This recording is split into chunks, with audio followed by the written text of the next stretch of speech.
Chers internautateurs et internautatrices, bienvenue dans cette Trick Track TV, somme toute exceptionnelle, puisque je tiens dans les mains une boîte de magiciens chevaliers, les Mage Knight, un jeu de plateau qui est signé WizKids, c'est la licence internationale j'imagine, et à côté il y a le petit logo Intrafin Games, et Intrafin Games c'est Monsieur Christophe. Comment ça va bien Christophe? Très bien, bonjour à tous. Au taquet? Ah, à fond. Alors ce jeu, c'est un jeu pour 1 à 4 joueurs, donc on peut y jouer tout seul, et nous on sera 2. C'est ça. J'imagine que ça change des choses, 1 tout seul à 4. Oui, il y a des petites modifications au niveau des cartes et des choses comme ça. Par contre, il faut 12 ans minimum. Ah oui, parce qu'il y a pas mal de, stratégies, pas mal de choses. Il y a un matériel de fou sur la table avec des tas de trucs à lire. C'est un jeu signé Vlada Chvátil, le célèbre Vlada Chvátil, qui nous a pondu là encore un jeu, j'imagine, un peu... pas compliqué, complexe, mais quoi qu'à partir de 12 ans, même s'il y a de la stratégie, je pense que c'est assez accessible, non? Tout à fait, c'est pas très compliqué en fait. Il est vaste, il est riche au niveau des capacités et des possibilités, mais pas compliqué. Ouais, mais il y a quand même marqué de 1h à 4h la partie. Oui. Alors qu'est-ce qui va modifier le 1h à 4h, qu'on soit 1, 2, 3 ou 4? Non, alors oui, déjà un petit peu, et en plus de ça, il y a des scénarios, en fait, parce que le jeu est composé de scénarios différents. Okay, qui peuvent être joués en collaboration ou un contre l'autre. Voilà. Et en fonction du type de scénario qu'on va prendre, on va avoir un petit scénario qui va se jouer en 1 heure facilement, ou effectivement des gros scénarios complets qui peuvent se jouer jusqu'à 4 heures. D'accord. Et alors là, le truc, c'est du WizKids. WizKids, on voit que c'est des gens, ils aiment bien le matériel, les jeux à extension et tout ça et tout ça. Et là, derrière, on peut montrer qu'il y a note si tu as le temps ou du dessus. Voilà, comme ça, la note, il est très très fort. Il savait que j'allais le faire. Regardez bien, matériel 244, la liste des cartes, 28 plateaux, 2 plateaux de jeu, 200 jetons, des 8 figurines, 54 cristaux de mana, 7 dés, 2 livrets, enfin bref, c'est... du matériel. Il y a ce qu'il faut là, on dirait le gros inventaire de Boris Vian. Cette petite boîte, j'en ai pas besoin. Non, je vais la poser par là. Il y a un petit background, le soleil se couche, tout ça, mais ça, on n'en a pas besoin. Et on va montrer quand même l'intérieur. Oui. Parce que c'est quand même, voilà, il y a... Important, il y a quand même tout le thème. Il y a de quoi ranger, les machins, les figurines, les trucs, voilà. Tout est prévu pour, voilà. Tout est impec. Ça, je vais la poser. Combien ça coûte cette chose? Ça va coûter 79 €. Ah oui, avec tout le matériel que je viens de décrire. Alors, par contre, il y a 2 livrets de règles. Il y a le livret de découverte, donc ça permet de découvrir, mais bon, quand même en 40 pages. Non, 20 pages. 20 pages pour découvrir. Et puis, une fois qu'on a découvert, on plonge, et là, on a encore 20 pages, donc ça fait bien 40. C'est ça, tout à fait. Un livret de 40 règles. On est quand même dans du... c'est quoi? C'est du jeu à l'américaine, mais fait par un gars de l'Est. Exactement. En sachant que le livret de découverte, c'est vraiment pour la découverte du jeu. Il y a un scénario d'introduction, celui qu'on va faire peut-être une autre vidéo. Juste après, Et puis, donc ça permet de découvrir les différents types de cartes, les différents éléments. C'est très très précis, donc il n'y a pas de difficulté à comprendre les choses qu'il va falloir faire. C'est long parce que le gars, c'est détaillé. Tout est ultra détaillé. Voilà, tout est détaillé quasiment à l'action près, avec plein d'exemples de possibilités d'action, des choses comme ça. D'accord. Voilà, comme le jeu est très très riche, il y a effectivement plein de pions, plein de choses comme ça, mais tout est décrit et effectivement le scénario le livret d'introduction permet largement de jouer le premier scénario sans aucun souci. Voilà.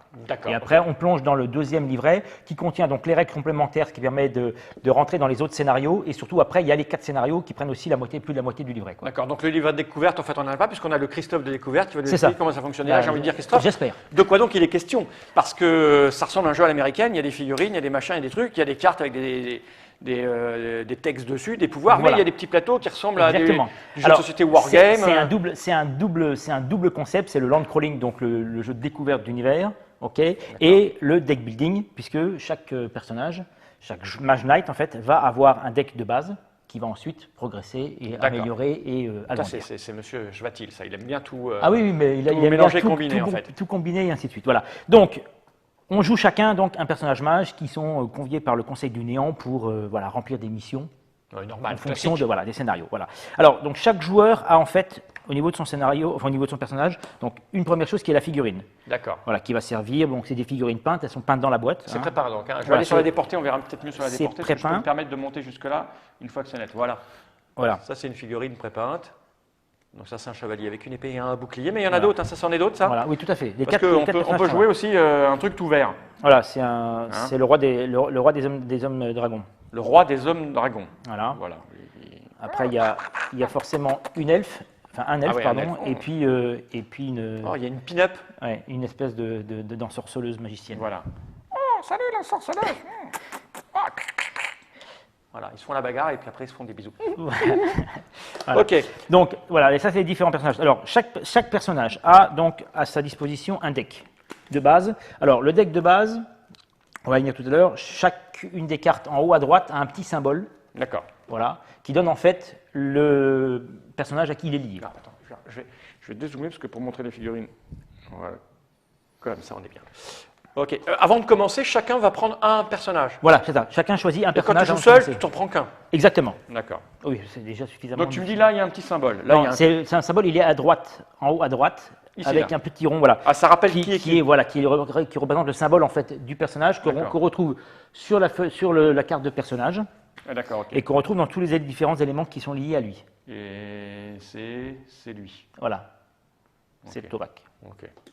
Voilà. Comme ça, on mélange pas tout, on sait retrouver ses Exactement, affaires. voilà. D'accord. En sachant que donc on a 16 cartes de base, que ces cartes-là sont quasiment toutes identiques pour les 4 jeux de base, sauf une carte spéciale qui est la carte. correspond un peu au bonhomme, exactement, histoire d'un peu avec différent. voilà. Donc, en plus donc de ce deck de base, il va également avoir donc des petits jetons qui vont lui servir de bouclier. Alors, ces jetons-là, ils vont servir pour marquer les points de gloire et les points de réputation. D'accord. Donc Ok. l'idée, c'est de marquer des points de gloire en faisant Voilà, des missions. exactement. D'accord. Classique. Exactement. Hein, celui qui va avoir, à la fin de la partie avoir le plus de points de gloire aura gagné la partie. Voilà. Simple. Ok. Donc, il a également à sa disposition des tuiles de compétences. Donc, elles sont voilà, de chaque côté, enfin de chacune des tuiles a une compétence différente. Et toutes les compétences de chacun des personnages sont rappelées sur ces cartes-là. Ok, attends, j'en montre quelques-unes. Oui, oui, voilà. En sachant que donc ils ont tous des compétences. D'accord. Et puis c'est des symboles histoire qu'on se reconnaisse. Exactement. Voilà. Et ça, bien c'est sûr, il y a donc- une carte qui est là. Voilà, là, qui on va donne mettre- effectivement les explications des différentes compétences qu'on peut utiliser. Voilà. Ok, Ok. voilà. Donc on est vraiment bien équipé, quoi. Oui, tout à fait. Alors, en plus de ça, donc, on a des jetons qui vont servir des jetons de commandement et qui vont permettre aussi de connaître le niveau du personnage. Donc, on en a. Ah, on va on grimper, va c'est du level up. monter, bah oui, on va monter de niveau en plus. Donc, on commence forcément au niveau 1. Alors tiens, Ok. donne, parce que je vais les mettre là, Voilà. comme ça on le verra mieux. Donc ça, c'est le niveau 1. Voilà, le niveau 1. Ok. Quand on va passer au niveau 3, en fait, donc il y a 1, 2, ça sera les mêmes compétences. Quand on va passer au niveau 3, on va retourner ce pion, Celui-là, là ouais, qui va nous permettre de donner un jeton de commandement supplémentaire Ah, que j'expliquais ok. tout à l'heure. Eh oui. Voilà.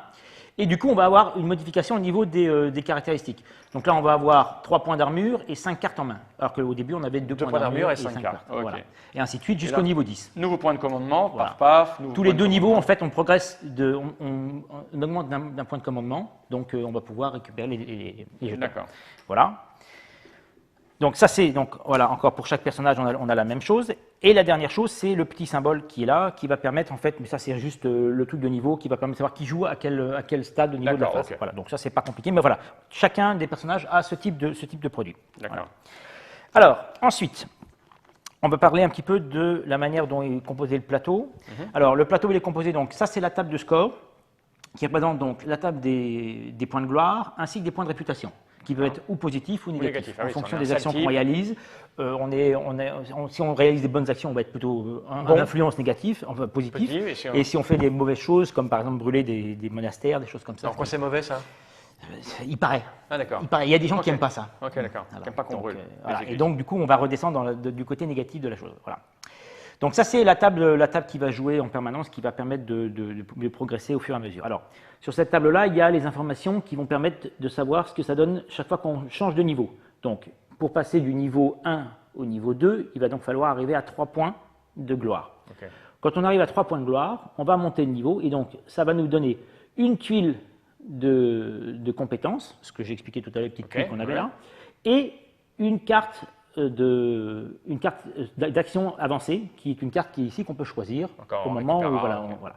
Et voilà, une fois Ainsi qu'on de arrive suite. au point 7, on arrive ici au niveau 8, au point de gloire 8, donc au niveau 3. À ce moment-là, on retourne le jeton de commandement avec un deuxième jeton de commandement, ce qui permettra d'avoir une deuxième troupe sous ses D'accord, ordres, ok. et ainsi de suite. Voilà. Donc on va Et ça évoluer monte, voilà, exactement au fur et à mesure. Voilà.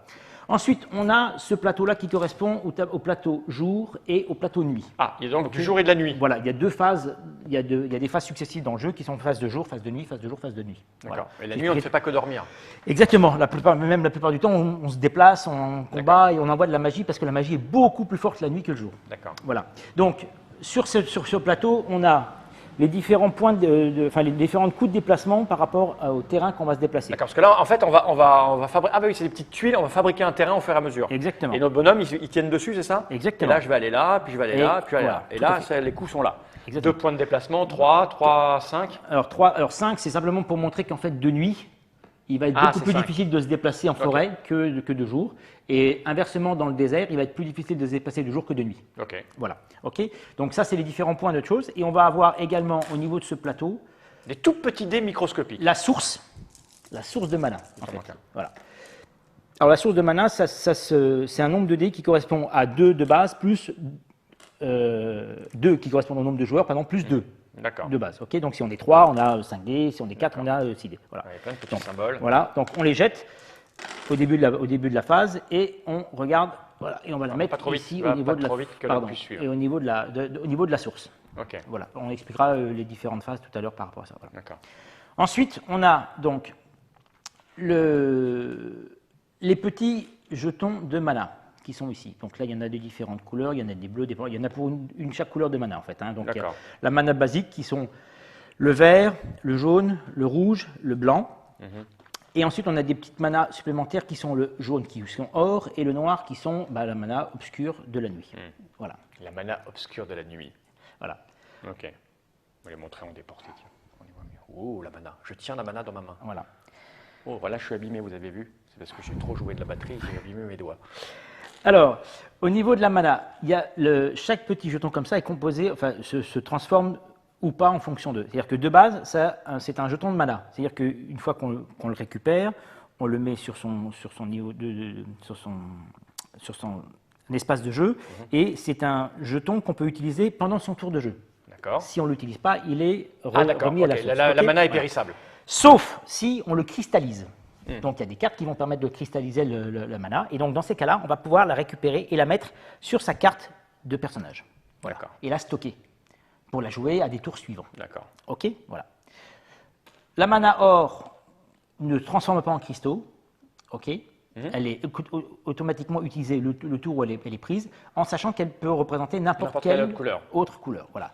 Et la mana noire, de la même manière, elle ne se cristallise pas, mais par contre, elle va permettre d'utiliser des sorts beaucoup plus puissants. D'accord. Enfin, d'augmenter la puissance des sorts. Voilà. Alors, chacune des cartes qu'on va décrire rapidement maintenant a en fait 2 fonctions, enfin deux pouvoirs. Ils ont un pouvoir de base en haut, enfin en haut du texte, voilà, qui est là, donc, qui est un mouvement simple de mouvement 2. Si ensuite il peut être en mouvement avancé, donc dans ces cas-là, on utilise la mana, donc la mana qui correspond, donc une mana bleue, hein, qui est juste au-dessus. Ah, voilà. Si je mets une mana bleue avec ma carte, du coup je suis 4. Voilà, on dépasse un mouvement de 4. En Voilà. fait, ok, c'est bon. Dans toutes les cartes qu'il va y avoir, toutes les différentes cartes qui vont être utilisées, excepté les artefacts qu'on verra juste après, on peut améliorer la capacité de chacune des cartes Avec la mana. avec de la mana. Ok. Voilà, ok. On a un déplacement et le déplacement magique. Exactement. Alors ça peut être des déplacements, ça peut être une. Oui, j'ai ça vu peut là, être il y a des trucs là. parades. Par exemple, c'en est une, c'est Voilà. le même principe. Alors par ça, exemple. c'est une carte d'unité, c'est légèrement différent en fait. D'accord. La carte d'unité, mais on y arrive de toute D'accord. façon. La carte d'unité, bon, on prend une simple de base et on prendra l'autre après. Voilà. Alors la carte d'unité, ça c'est des choses qu'on va pouvoir recruter quand on arrive dans les villages, dans les monastères, dans les cités, enfin dans les forteresses et éventuellement dans les tours de mages. D'accord. Voilà. Donc au niveau des cartes, vous avez là, au niveau à gauche, au milieu, un petit symbole qui vous dit où est-ce qu'on peut la recruter. Donc le village, la tour des mages, la forteresse. Ah, c'est des cartes qui se recrutent à 2 Voilà. endroits différents. Donc ça c'est le premier, c'est village à 5, ok, c'est celui qui fait 5 en haut là. Ouais. Et les deux autres c'est tour des mages ou forteresse. D'accord. Ok, voilà. Ok. Donc pour recruter une unité, il faut payer les points d'influence nécessaires pour le faire. Ok, donc on arrive dans la zone, par exemple dans le village, on négocie, on récupère on a 5 points d'influence. J'ai expliqué tout à l'heure comment on le fait pour l'avoir. On peut recruter cette troupe. D'accord. Mais on a le droit de recruter une troupe au premier niveau, puisque nous avons un seul point de jeton de commandement. Ah oui. Et Voilà. oui, les jetons de commandement, ça va être le nombre de gens qu'on peut commander. Exactement, voilà. Si on en a 4, on peut avoir 4 troupes. Voilà. Ok. En sachant que donc, les troupes, au niveau des différentes unités, elles ont plusieurs capacités. On peut en utiliser une. Ok. À partir du moment où on utilise une des capacités de la troupe, elle est épuisée jusqu'à la fin de la manche, c'est-à-dire jusqu'à la fin de la phase de jour ou de nuit. D'accord. Ok. Donc on pourra l'utiliser qu'une fois. Après, il y a des cartes spéciales qui permettent de les récupérer, enfin, de les défatiguer et ainsi de suite. De les Ok. défatiguer. De les défatiguer. Ouais. Voilà, de les rendre disponibles en fait. Voilà. Donc ça, c'est les cartes unités qu'on va trouver, qu'on va pouvoir récupérer dans les interactions avec les villages, avec les tours de mages ou éventuellement avec les forteresses. D'accord, jusque-là tout va bien. Donc ça, c'est les troupes de base, en sachant qu'il y a des une fois qu'on arrive dans les zones civilisées, parce qu'en fait, dans les plateaux, il y a des plateaux verts qui sont les plateaux sauvages, en fait, campagne, voilà.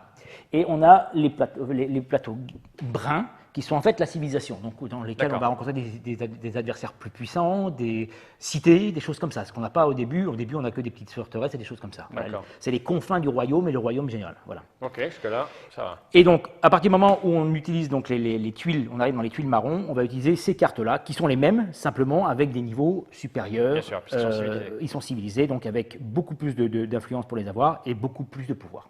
Voilà. Donc, ça, c'est les cartes d'unité. Ensuite, on a les cartes d'action avancée qu'on va pouvoir récupérer donc, quand on monte de niveau et à différents endroits qui sont précisés dans les différents lieux qu'on va rencontrer, comme par exemple les monastères. Donc, de la même manière, en fonction de trucs, on choisit une des cartes qu'on met dans son deck. Tout ça, c'est le côté deck building que tu disais. C'est exactement. Ça, c'est le côté deck building. On se promène dans un territoire pour fabriquer son deck. Exactement, voilà. En sachant que donc, au niveau des cartes, donc, on a 3 piles là-haut, on a donc la carte d'action avancée, on a la carte de sort. Donc ça, c'est les sorts. De la même manière, on peut les obtenir dans les tours des mages et dans les cités à certains moments. On les achète avec des points d'influence en fonction d'eux, voilà. Et ils ont donc un pouvoir qui sont utilisés avec de la mana. Et si on utilise de la mana noire, ils ont un pouvoir supplémentaire qui est doublé. On le voit, exactement, de la même manière. Analysons cette petite cartoonette qui s'appelle Démolition. Alors la démolition. Normalement, ignorer les fortifications décide de ce tour. -1 armure pour les ennemis, minimum 1. Ça, c'est l'effet standard. Si tu dépenses un rouge, c'est ça? Tout à fait. Et là, si tu dépenses un rouge et un noir, c'est de la désintégration. Non seulement tu démolis, mais en plus, tu fais disparaître à tout jamais. Lancez ce sort uniquement pendant la phase d'attaque du combat. Détruisez l'ennemi ciblé, -1 armure pour les autres ennemis, minimum 1. C'est ça. Voilà. Donc, du coup, il faut récupérer des... Exactement. Alors, les deux autres choses qu'on n'a pas encore vues, c'est ces cartes-là qui sont les cartes artefacts. Alors ça, c'est les cartes très puissantes, forcément.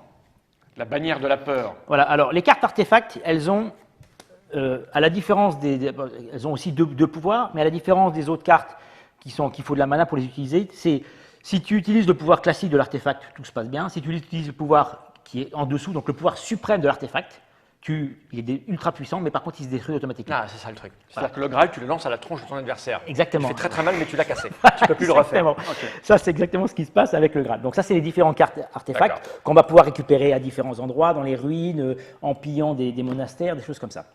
Et enfin, la dernière chose, qui est ennuyeuse, c'est les cartes de blessure. Alors, elles sont toutes pareilles, c'est des cartes avec des gouttes de sang, voilà. Voilà. C'est une goutte de sang. Voilà. Et en fait, elles vont être utilisées quand on va prendre des blessures. Et elles vont s'additionner à notre main.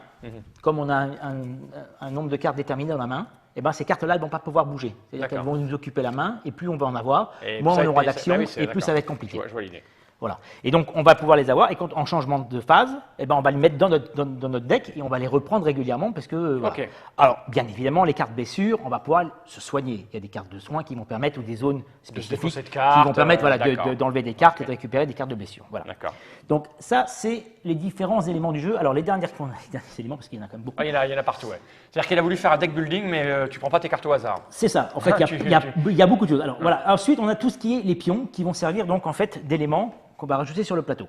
Donc, alors on les voit, de toute façon c'est facile, sur le plateau c'est marqué, donc ça c'est les différentes créatures errantes, les monstres errants des zones sauvages, et ensuite ça va passer avec donc des espèces de draconiens qui vont être en fait ces pions-là. Ok, voilà. Là il se passe des choses, bam, dans ta gueule. Voilà, alors sur ces pions-là, alors ils ont tous la même composition les pions, donc qu'on prenne ça ou qu'on prenne ceux-là, ils ont la même composition, c'est-à-dire... je vais te donner un autre truc qui est un peu plus costaud. Voilà. Voilà. Là, on a. Analysons la topologie de ces petits. Alors, les pions, il y a donc 3 ou 4 éléments sur le pion.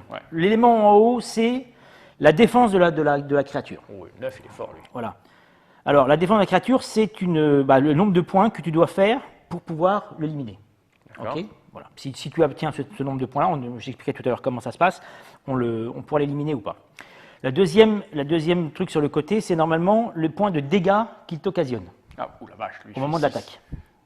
Ok. Sauf que lui, il n'a pas un chiffre, là. J'en ai un qui n'a pas un chiffre. Alors lui, en fait, lui, il n'a pas de chiffre parce que c'est un invocateur. Ah, d'accord. Donc en fait, il va invoquer une créature Ah, le malin. donc ça va transformer, qui va t'attaquer avec son pouvoir à lui, qui disparaît une fois qu'il a attaqué et que tu pourras donc attaquer comme invocateur à la fin, parce que j'expliquais le combat aussi. Et enfin, le nombre de points d'expérience que tu gagnes, enfin le nombre de points de gloire que tu gagnes quand tu l'as vaincu. D'accord. Voilà. Il y en a d'autres qui peuvent avoir certains symboles à droite. D'accord. Là, j'ai une tête de mort, par exemple. Voilà. Alors une tête de mort, c'est un brutal. Ah, tu m'étonnes. Voilà. Avec 9 en défense, 6 en attaque et 9 de points de Alors gloire. le brutal, ça va doubler en fait les dégâts qu'il va t'occasionner. Waouh. C'est-à-dire que tu peux parer, on va expliquer tout à l'heure, mais donc ça va doubler les dégâts que ça va D'accord, c'est-à-dire que t'occasionner. j'imagine le truc, lui, il fait 6 de dégâts. Voilà. Donc moi, je vais en parer 2, il fait 4, mais en fait, je prends 8. Oui, Un truc comme ça, un truc dans ce goût-là. voilà, c'est un petit peu D'accord. près, c'est pas tout à fait ça, mais c'est c'est à pas peu loin. près, voilà, c'est à D'accord, peu près dans je ce vois genre-là. Voilà. Et donc, il y en a d'autres qui ont des capacités vives, comme par exemple que tu dois parer beaucoup plus pour pouvoir éviter de prendre des dégâts et ainsi de suite. Ok, Voilà. ok. Donc des bouffioles sur lesquelles on va taper. Voilà. Donc, tous ces pions sont déterminés par rapport aux différents endroits que tu vas avoir. Alors, si c'est des monstres errants, ça apparaît automatiquement quand tu les vois, hein, sauf en tout cas de jour. Sur les tours de mages, les forteresses, ce sont des comment ça s'appelle, des garnisons. Donc, ils sont là, ils attaquent que si tu viens les chercher. Si tu ne viens pas les chercher, ils n'en ont à peu près rien à faire de toi. Ok. Hein. Et puis après, il y a tout ce qui est donc les donjons et les donjons et tout ce qui est les antres, par exemple des créatures, où là, la case, tu décides d'y aller. Donc, tu dis, je descends dans l'antre. Par exemple, on va prendre, voilà, ça c'est par exemple un donjon. Voilà. Je vais vous montrer, tiens, c'est plus facile. Voilà le genre de bâtiment dans lesquels on va aller. Voilà, donc on peut ou pas y aller. Si on décide d'y aller, on combat les créatures qui sont à l'intérieur. D'accord. Ok. Voilà. Ok, et puis on obtient. Mais j'imagine que pour y aller, on doit avoir une bonne raison. Ah oui. oui, il y a des trésors à l'intérieur. Eh bien oui. Il y a Puis des surtout trésors, qu'il y a des cartes puissantes, on peut trouver des artefacts, des choses comme ça. Voilà. D'accord. Donc ça, c'est les différents pions donc, qui sont considérés par rapport à tout ça. Voilà. Et la dernière chose qu'on peut avoir, qui sont ces jetons ici, là, qui sont un tout petit peu différents, c'est les jetons de ruines, où là, de la même manière, on peut pénétrer dans les ruines ou pas. Et ça va donner soit des adversaires à combattre avec des récompenses, soit des hôtels qui vont nous donner, si par exemple on donne 3 points de mana d'une couleur spécifique comme c'est marqué là, par exemple 3 points de mana blanche, là par exemple, on a 7 points, voilà, on a 7 points de gloire de premier coup puisqu'on prie le dieu et on lui amène l'énergie nécessaire. Ok. Voilà, donc ça c'est tous les éléments qu'il va y avoir dans le jeu. Ah, maintenant, il faut maîtriser ça. Voilà, en sachant que les éléments, en plus, il y a les tuiles, effectivement, de développement qui vont permettre d'agrandir le terrain. Voilà, en sachant que le terrain, il s'agrandit comme ça. D'accord. Okay, on ne peut pas, donc le littoral étant ici, En V. on ne peut pas ni se déplacer par là, ni agrandir ici. D'accord. Okay, voilà. Bien, ça c'est donc le principe de tous les éléments qu'il y a sur le plateau. Alors après, comment ça se passe un tour? Un tour de jeu, ça se passe de la manière suivante. C'est très simple en fait. Alors, au début de la phase, déjà, j'ai encore une petite carte que je n'ai pas montrée. Au début de la phase, on va choisir en fait une tactique. Ah, ça c'est les cartes tactiques. Je vais Voilà. les montrer là. Les tactiques, il y en a de 1 à 6. Lève-tôt, faux départ, vol de mana, planification, départ flamboyant. J'aime beaucoup moi le côté flamboyant et au bon moment. Voilà. Okay. Donc ces cartes tactiques, on en choisit une carte au début de la phase qui va nous donner en fait l'ordre de jeu. C'est-à-dire que plus ça va être petit, plus on va jouer en avance. Comment ça, on choisit on a tous les deux le. Voilà, on va se mélanger au début. Ah, il y a un premier joueur. Alors moi je vais dire, je prends ça et après je te passe le paquet. Voilà, c'est ça, exactement. Enfin, tu prends ça, tu la tournes, tu la mets face visible. Il n'y aura pas de nécessité de cacher la différente tactique. Okay. Donc ça, c'est ce que tu vas faire au début, et donc ça va organiser l'ordre de jeu au niveau de la partie. D'accord? Bien. Pour la nuit, alors une fois qu'on arrive en phase de nuit, ce sera pareil, on a avec l'autre tactique de nuit, voilà. Ok? Bien. Parce que se lever tôt la nuit, c'est... Oui, c'est un peu, voilà. Peut-être se coucher tard, non? C'est quoi? Non, c'est... À longue nuit. C'est longue nuit, voilà, c'est ça. Longue nuit au crépuscule, voilà, tout à fait. Voilà. Bien, donc, comment ça se passe au niveau d'un tour de jeu? Alors, c'est relativement simple. On peut faire 2 actions dans un tour. Okay. Donc, on peut se déplacer et interagir ou combattre. D'accord. Okay. Donc, 2 actions. Se déplacer, interagir ou combattre. Voilà. Non, mais c'est interagir ou combattre. C'est une action liée. Voilà. Donc, par contre, on ne peut pas interagir et se déplacer. C'est automatiquement d'abord un déplacement et ensuite une action qui est réalisée. Donc, soit une interaction, soit un combat ou quoi que ce soit. D'accord? Bien. Donc, comment on se déplace? Ce n'est pas difficile. On a donc 5 cartes en main au niveau de sa main. Qu'on a pioché au hasard. Voilà, qu'on a pioché au hasard dans son deck. Voilà. Il est où mon paquet, moi? Oh, t'en as un, vas-y. C'est juste, voilà. Donc. Là, t'es trop au bord, hein. Nod, il va rien voir. Il faut se monter là, ou alors tu me les passes. Voilà, donc oui, on peut Et montrer, enfin, on peut les mettre comme ça, Voilà, c'est pas le ok. souci. Voilà. Donc, Ça, c'est ma main. J'ai ça 5 c'est cartes. voilà, c'est la main qu'on a. Alors, donc on a les différentes cartes qui sont là. On va voir qu'il y a des cartes de déplacement, qui ont des cartes de mouvement. Ok, il y a des cartes de combat qui sont avec des petits pitons, on voit bien. Là, c'est un symboles. pied, donc on se Voilà, déplace, et des épées, donc on tape. Voilà, et puis ça, c'est des cartes d'influence parce qu'on discute. Ok. Voilà, ok, bien. Donc, comment on va se déplacer? On va pouvoir utiliser déjà des cartes de mouvement basiques. Ok, donc on utilise une carte de mouvement. Hop, on dit mouvement, j'ai mouvement 2, je me Deux, déplace de voilà. 2, ou alors je mets un, Voilà, je mets un machin, je me déplace Alors, de 4. Voilà, je me déplace de 4. Sauf que pour avoir un mana, il faut ou en avoir au début, on en a pas au début, voilà, il va falloir en trouver, voilà. Donc, on se déplace. Par contre, voilà, j'ai ça en main, j'ai pas de mana pour l'instant. Je fais 2 plus 2, ça fait 4 points de mouvement. Donc, 2, 4. Ok. Ok, bien. Par contre, j'ai pas ça, mais je voudrais quand même mettre là. Du coup, qu'est-ce que je fais? Je vais faire comme un petit peu dans Magic ou des choses comme ça. On va Sacrifier mettre les des cartes en travers, ce qui va nous donner toujours un point. Donc, un point de mouvement et un point de mouvement. Donc, Plus j'ai 2 quatre. points, ça fait 2, 3, 4 points. Ok. D'accord? De la même manière, on peut utiliser un point de mana, donc comme on l'avait dit tout à l'heure, donc ça fait 4 points de mouvement, plus 1, ça Cinq. fait 5. D'accord, On ok. organise comme on veut sa main, D'accord. en sachant qu'on n'est jamais bloqué sur le mouvement, toutes les cartes peuvent être mises comme ça, excepté Ouais. les cartes blessures, qui bien sûr ne servent Ça à sert à rien, rien, puisque tu es sauf blessé. voilà, Tu n'as pas sauf- avancé alors que tu es blessé. sauf à te blesser, voilà, tout à fait. Alors ça, c'est donc le principe de déplacement. Une fois donc qu'on est arrivé, on peut interagir, par exemple, on arrive à ce niveau-là, on peut interagir avec le village. Alors, le village, ce qui est intéressant, donc, alors, dans ces cas-là, quand on a quand on arrive au village, ce qu'on va faire, on va prendre la carte village, parce qu'on a une petite carte pour chacun des différents éléments du plateau, ce qui est très très intéressant, ce qui résume rapidement les différentes choses qu'on peut faire dans le village. Donc, dans le village, on va pouvoir se soigner, avec un certain nombre de points d'influence. On va pouvoir recruter des unités, Ok. s'il y en a sur le terrain, voilà. Et éventuellement, à la fin de son tour, quand c'est à l'autre de jouer, de piller ce village. À la fin de son tour, Ouais, c'est-à-dire avant quand- de passer voilà. à l'autre, on dit attends, Voilà. j'ai oublié un truc, je vais piller le village. Voilà, je pille le village. Donc, ok, donc le tour est fini. Tu récupères 2 cartes dans ta main pour le tour d'après. Donc, au lieu d'avoir 5 cartes, tu vas commencer avec 7 cartes. D'accord. Voilà. Bon, bien sûr, c'est pas bien vu, donc tu vas D'accord, on va perdre des. C'est les trucs Voilà. mal dont tu parlais, c'est ça? Voilà, ça c'est une genre de chose. Tu peux donc le faire quasiment à chaque tour. C'est-à-dire que à chaque tour, piller à chaque tour, voilà, des tu peux Joe le piller, pilleur. voilà, en sachant que Le voilà. pilleur. Alors, ça c'est donc l'interaction que tu as avec avec Le pillage. avec les villages ou avec les différents autres éléments que tu peux avoir. Tu peux avoir un monastère. Pour la forteresse et pour les tours de mages, ce sont des lieux qui sont avec des garnisons. Donc il faudra les attaquer Avant de pouvoir piller. avant de pouvoir Interagir. interagir. Parce qu'en fait, ils sont renfermés sur eux-mêmes. Il faut d'abord leur dire hey, tu d'accord. t'ouvres au monde et ensuite seulement on va pouvoir commercer. Et toi, tu ouvres les gens au monde en leur Voilà. mettant des gifles. Non, mais c'était. Obélix fait la même chose. Ouais, hein, évidemment. donc, voilà. Donc, voilà, ça c'est donc la deuxième action, c'est interagir. Et la troisième action, c'est donc le combat. Donc ici, il y a donc une créature qui est là. Donc, tu fais ton déplacement et après, tu décides d'interagir. Voilà. Donc, Et tu- cette interaction, c'est soit recruter, soit faire des trucs. Exactement. Ou alors de taper sur la gueule. Exactement. Voilà. D'accord. Tu peux dire, c'est ou l'un ou l'autre. Ok. Tu ne peux pas faire interagir avec le village et après, Après, péter non, la c'est- gueule, tu ok. peux pas. C'est une action. D'accord. Voilà. C'est que capté, tu c'est fais, capté. voilà, donc. Ok, donc après le combat, comment ça se passe? Alors le combat, il y a 3 phases sur le combat. Mais pour décider de combattre, parce que là, je te vois attaquer un hexagone où tu es à côté. Tout à fait. Il faut être à côté, pas dessus. Oui. D'accord. Excepté les éléments où tu as une garnison, donc style D'accord, une ok, ok, citadelle d'accord. ou On verra une pendant qu'on forteresse. joue, mais Voilà. d'accord. Ok. Donc Mais là, effectivement, pour tous les monstres errants, il c'est une case de distance. Donc là, tu t'es déplacé, tu as fait tes 4 mouvements, et puis paf, tu dis Voilà, c'est maintenant, ça. là, tu Voilà, je fracasse sa maintenant, gueule voilà, où je pour me l'ouvrir bats, au monde. Voilà, pour l'ouvrir au monde, je vais effectivement lui fracasser la tronche. Alors, il y a 3 phases donc de combat. La première phase, c'est une phase d'attaque à distance ou d'attaque de siège. Ok.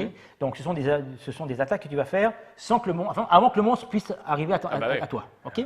Donc, c'est marqué, donc il y a des cartes qui sont marquées. Bon, là, on n'en a pas, par exemple, sur celle-là, on n'a que des attaques et des parades. Donc, mais on a des cartes. Oui, enfin, j'imagine. Voilà, qui s'explique avec attaque à distance, par exemple, avec un pouvoir de mana, tu as une attaque à distance de 3. Ok. Bien. Donc, comme je le disais au niveau des monstres, enfin des jetons de monstres tout à l'heure, le chiffre qui est en haut du pion donne le nombre de résistances de la Quatre, de la bien. voilà. Donc Par contre, il n'y a pas de demi-attaque. C'est ou tout ou rien. C'est-à-dire que tu ne peux pas faire 2 points d'attaque d'un côté en disant bah oui, il lui restera 2 points de défense. D'accord. Non, C'est tu le tues ou rien. ou rien. Ok. Voilà. De la même manière, dans tout ce qui va être combat, c'est pour parer, c'est ou tu pars tout ou tu pars rien. D'accord. Ok. Et pour le combat final, c'est pareil, ou tu le tues au corps à corps complètement ou tu le tues pas. Ok. Voilà. C'est simple. Ça, c'est tout simple et c'est déterminé de manière complète pour chacun des combats. Bien. Donc, tu fais une attaque de corps à distance. Là, Ok. par exemple, on a 3, il a 4. Ah, ça marche pas. Ça sert à rien. Mais je pense que je peux lui mettre des cartes, je suis sûr. Alors, tu peux lui mettre des cartes, évidemment. Comme ça, par exemple. Voilà. Même des cartes de déplacement s'il m'en reste. Je fais ça. Exactement, voilà, tout à fait. Tu peux Paf, mettre ça. Voilà. paf. Là, je le tape à 5. Voilà. Alors, oui et non. Ah. Oui, dans le sens où tu peux utiliser ça, sauf pour les attaques à distance. C'est-à-dire que tu ne peux Merde. pas utiliser ça pour les attaques à distance. Voilà. Sinon, Ok. Voilà. Donc, mais effectivement, le concept va servir juste après. D'accord. Donc, tu n'arrives pas à le vaincre au niveau de ton attaque à distance, puisque tu n'as pas le nombre de points suffisant. Bien. Donc, lui, il va te taper. Ok. Ok, lui, il tape. Il a 3 points, je crois, sur cette attaque. Ouais. C'est là.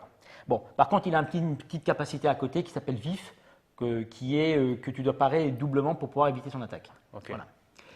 Par contre, donc, il a 3 points d'attaque, donc toi, tu vas avoir 3 points de défense. Ouais. Enfin, il va falloir que tu pars 3 points.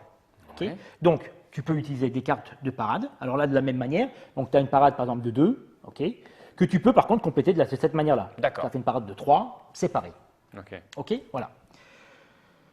Si tu ne pars pas, voilà, tu n'as pas assez de cartes, toutes les cartes que tu as ne te permettent pas de parer. Là, tu vas prendre des blessures. Ok, donc tu vas prendre automatiquement déjà une blessure de base parce que tu ne peux pas parer. D'accord. Ok, donc tu prends une première carte de blessure.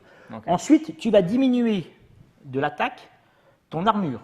Donc, Ok. quand tu es au niveau 1, tu as une armure de 2 points. Ok. Ok, donc c'est une attaque de 3, tu diminues de 2, il reste 1 point, donc tu reprends une deuxième blessure. Ok. Ok, là on est à 0, tu prends plus rien. D'accord. Ok, bon, donc tu rajoutes ça dans ta main, malheureusement. je suis emmerdé, Voilà, ouais. pour le tour d'après. Voilà. Et ainsi de suite, si jamais il a 5 points, Ah, ok, tu je vois continues le- à je vois le descendre à chaque principe. fois. Voilà. Alors tu peux par contre, dans les combats, aussi ajouter tes unités. Tes unités, elles peuvent avoir des fois de la parade ou quoi que ce soit. D'accord. Ok, par exemple, ici, Il y a tu une as, parade de tu 3. as voilà, une parade de 3. Donc, si tu utilises le pouvoir de ton unité, Mais il faut que je l'ai en main ou les unités elles sont en main non, elles sont devant toi. Devant- parce que ah d'accord, ça c'est des cartes qui sont pas en c'est permanence celles que tu devant as- toi. Voilà, c'est C'est celles pas que des cartes que tu vas piocher. Non, elles sont non, là. ça Ok, c'est celle que tu possèdes, que Ok. tu as négocié sur le ok. gars juste avant. Voilà. Donc celle-là, éventuellement, tu peux utiliser pour avoir une parade de 3. Mhm. Ok. Donc si tu l'utilises, elle est automatiquement blessée, même s'il a une parade, même s'il a, voilà. Ok. Ok, l'unité est automatiquement blessée. D'accord. Et en plus, elle est utilisée, donc tu ne pourras plus l'utiliser. Mais par contre, tu ne prends aucun point de dégâts. D'accord. Ok, voilà. Ce qui permettrait, par exemple, s'il a 3 de défense et qu'il fait 5 de dégâts, lui, il part 3 points, donc on descend, il reste plus que 2 points. Toi, Ouais. tu as 2 points d'armure, donc C'est nickel. c'est nickel, tu n'es pas touché. Ok. D'accord. Voilà. Ça, c'est la parade. Pardon, on était là. Voilà. Et la dernière chose, donc une fois que tu as paré l'attaque ou que tu as pris des Je dégâts, peux lui taper dessus à toi, nouveau. tu tapes dessus, en corps à corps, où là, par contre, tu vas pouvoir additionner toutes les cartes que tu veux, D'accord. les attaques à distance, les attaques non à distance, les cartes inclinées, D'accord. pour faire les dégâts, Pour le tuer. pour obtenir le montant pour le tuer. D'accord. Voilà. Avec ce que je me débrouille, avec ce que j'ai en main. Voilà, avec le nombre de points que tu as en main, avec éventuellement, voilà. Les cartes que tu as dit. Alors, il faut savoir 2 choses, c'est que à chaque tour de jeu, tu as le droit de prendre un dé de la source, un dé de mana de la source, que tu peux exploiter pour améliorer une de tes cartes. D'accord. Ok. Une fois par tour. Ok. Donc j'en prends un. Voilà. Une fois que tu l'as utilisé, hop, tu Alors, rejettes un, et et tu le on remets repose. dans la source. D'accord. Ok. Bien. Ça, c'est un cas de combat classique dans la plupart de la majorité des cas. Après, tu vas avoir des unités qui vont se battre avec des attaques magiques. Ah. Attends, Il y a ça toujours va. des emmerdeurs. Hein. Ah ben, ça, c'est pas. Voilà. Alors, ça, par exemple, c'est un mage qui fait des attaques de feu. Et en plus, il a une protection contre, bien évidemment, les attaques de feu. Ok. Voilà. Donc, pour attaquer ce type de créature, il y a 2 possibilités. Soit tu le fais avec des armes conventionnelles, auquel cas ça va être beaucoup plus difficile puisque toutes tes attaques vont être divisées par 2. Ok. Ou tu le fais avec des attaques contraires de la défense qu'ils ont. C'est-à-dire, si tu as une défense de feu, Tu attaques de l'eau. avec de la glace Tu lui craches dessus. et tu utilises les dégâts normaux. Si par contre tu utilises avec du feu, de la même manière comme il est protégé, il faut que tu fasses le double des points pour pouvoir l'annihiler. Voilà. Ok. Et de la même manière, pour les parades, quand il va attaquer avec une attaque de feu, il faut que tu fasses une parade de feu pour pouvoir éviter de prendre trop de dégâts. Sinon, si tu pars avec les autres, tu es obligé de faire le double de parade pour essayer de D'accord. monter tes trucs. Donc, on verra quand ça arrivera pendant, Voilà. pendant la partie. Et voilà, donc ça, c'est des attaques de feu que tu peux avoir au fur et à mesure. Ok. Voilà. Donc ça, c'est bon, le jeton, il va là-haut. Voilà. Donc, à la fin de ton tour, donc je joue toutes mes cartes. Il y a des cartes qui me permettent de piocher des cartes pour, comme dans tous les decks building. J'ai 5 cartes, mais je vais piocher les cartes. Tu peux le faire. Alors, en sachant que, quand même, il y a quand même une petite chose qui était intéressante, c'est que quand on arrive, donc au début, on a 16 cartes en main. Donc, on a 5 cartes en main. Si on utilise toutes ces cartes à chaque tour, on va faire 4 tours maximum. Voilà. Une fois que le deck est fini, on annonce automatiquement un changement de phase. Donc, celui qui arrive à la fin de son deck ou qui n'a plus de cartes en main du tout, il est obligé d'annoncer fin de phase. Okay. Donc, les autres joueurs ont le droit de jouer un tour de plus. D'accord. Et ensuite, on passe à la phase suivante. Okay. Donc, on va passer de phase de jour à la phase de nuit. D'accord. À ce moment-là, on reprend toutes les cartes qu'on a dans la défausse, on remélange tout et on se refait un deck complet et on recommence une phase avec une nouvelle tactique, une nouvelle chose et ainsi de suite. Ok. Voilà. Quoi d'autre? C'était à peu près tout. Voilà. Bon, je vois à peu près l'idée globale et générale. Et la partie s'arrête quand? Alors, la partie s'arrête quand? Donc, dans le scénario d'introduction, c'est au bout de la troisième phase, il y a une phase de jour, une phase de nuit, une phase de jour. Ouais. Okay, en sachant que l'objectif, c'est de découvrir la première cité. Donc, il va falloir. D'accord, donc les scénarios, c'est ça, parce que là, je me demandais où tes scénarios, il y a un truc à faire. Voilà, c'est ça, tous les scénarios, voilà. Et sur les scénarios suivants, ça va être de conquérir deux cités qui existent sur le plateau, de les découvrir et de les conquérir, d'obtenir un certain nombre de points de gloire, et ainsi de suite. Voilà. D'accord. Il y a un certain nombre de tours, il va falloir. Et ce qui fait la différence entre les scénarios, c'est quoi? C'est Alors, la complexité, le temps de voilà, jeu. On peut dire, alors les complexités, le temps de jeu, le type de terrain qu'ils peuvent utiliser, soit c'est plutôt en territoire campagne ou plutôt en territoire civilisé. Donc les créatures ne vont pas être du tout la même chose. Savoir si on les fait en coopération ou si on joue contre joueur, parce que ça on peut choisir aussi. En fonction de. Alors on peut les choisir. Il y en a qui sont plutôt orientés pour être l'un et l'autre. Voilà. Voilà, en sachant qu'en plus de ça, on a après, donc, une fois que le scénario est soi-disant fini, donc les phases sont faites, on a une carte de bonus qui ramène des points de gloire supplémentaires. Si par exemple, alors on a le plus de points de sort, on est devenu le sorcier le plus intelligent, donc on va récupérer un certain nombre de points de gloire supplémentaires. Si on a le plus de troupes devant soi, puisqu'on est devenu, voilà, on va avoir un certain nombre de points. Tout est à la fin de chaque scénario, il y a des points supplémentaires qui sont donnés pour pouvoir permettre de faire les points complémentaires de la fin du scénario. Alors quand on joue en mode coopératif, là, c'est-à-dire on joue ensemble pour... c'est pas du tout la même condition de victoire. On gagne si on a réussi le... Voilà, exactement. Voilà. Alors, il y a par exemple, il faut récupérer, je crois qu'il y en a un, c'est on doit conquérir les 4 cités, parce qu'il y a 4 cités complètes. Qu'est-ce qui fait qu'on n'y arrive pas? C'est qu'on va mourir? Ah bah ça peut, ou alors les ennemis sont trop compliqués, ou on n'a pas eu les trucs qu'il fallait, ou l'artefact qu'il fallait. Oui, mais qu'est-ce qui fait que ça s'arrête? Ah bah il y a un certain nombre, de toute façon il y a un nombre de tours déterminé. Ah d'accord, c'est le nombre de tours. Voilà. Si au bout de 3 tours on n'a pas réussi notre truc, tout le monde a perdu. Il y a un nombre de phases déterminé. Si on joue en coopératif, on a perdu tous les deux, et si on joue en mode l'un contre l'autre, on peut perdre tous les deux aussi. C'est ça, en sachant que généralement quand même c'est celui qui a le plus de points de victoire. Qui a moins perdu que l'autre. Voilà, qui a le plus de points de gloire à la fin du scénario. Il a moins perdu que l'autre. Sera normalement déclaré vainqueur. Voilà. Okay. En sachant que donc chacune des cités aussi. Ah oui, c'est quoi ça? Ça on a le principe des je vais le montrer dans de HeroClix qu'ils ont chez WizKid, qui est en fait donc des points de puissance des citadelles au fur et à mesure qu'on les attaque. C'est-à-dire qu'ils perdent des points de puissance et du nombre de jetons de protection qu'ils ont chez eux. Ok, à chaque fois. Bon. Voilà. Bon, on a vu un peu l'idée. Bon, maintenant, il faut voir ça en jouant. Voilà, donc là, à peu près, on a vu tous les éléments qui sont jouables par rapport à ça. D'accord. Alors, moi j'ai une petite question. C'est un jeu à extension, j'imagine? Oui, il y a des extensions. C'est prévu? Parce que le jeu il arrive en boutique là? Alors, il est en boutique. La version étrangère, oui? Oui, bien sûr. Il sera en boutique au plus tard mi-juin. Mi-juin 2014, pour ceux qui regardent cette vidéo. Voilà, tout à fait. 2014, donc 2015. je pense que ça ne devrait pas être, dans trop longtemps. D'accord. Voilà. Les extensions, il y en a déjà de sorties? Il y a une extension de personnages, donc il y a un personnage supplémentaire, donc qui a des caractéristiques spécifiques, et Lost Legion, qui est un scénario avec des scénarios supplémentaires et puis quelques cartes. Qu'Antrafin va proposer en français? Que Antrafin va proposer en français, tout à fait. Ok. Donc on a fait le tour de Mage Knight de Vladar Žvatil, le jeu de plateau pour 1 à 4 joueurs. Je pense que le mode solo, ça va intéresser pas mal de monde. Le mode solo, alors je l'ai fait parce que justement pour savoir jouer un petit peu tout ça. Le mode solo est très intéressant parce que justement ça va permettre de combiner les différentes choses, de pouvoir modifier les différents éléments et tout ça. Une petite chose que je n'avais pas précisée, quand on arrive en bout de carte ici, bien évidemment, on dépense des points, 2 points de mouvement et on ouvre une nouvelle carte. Oui, bien sûr. Une nouvelle tuile voilà, par rapport à ça. On verra ça en jouant, je pense que c'est ce qu'on va faire. Merci Christophe de nous avoir présenté la règle du jeu épique d'exploration et de conquête. Tout à fait.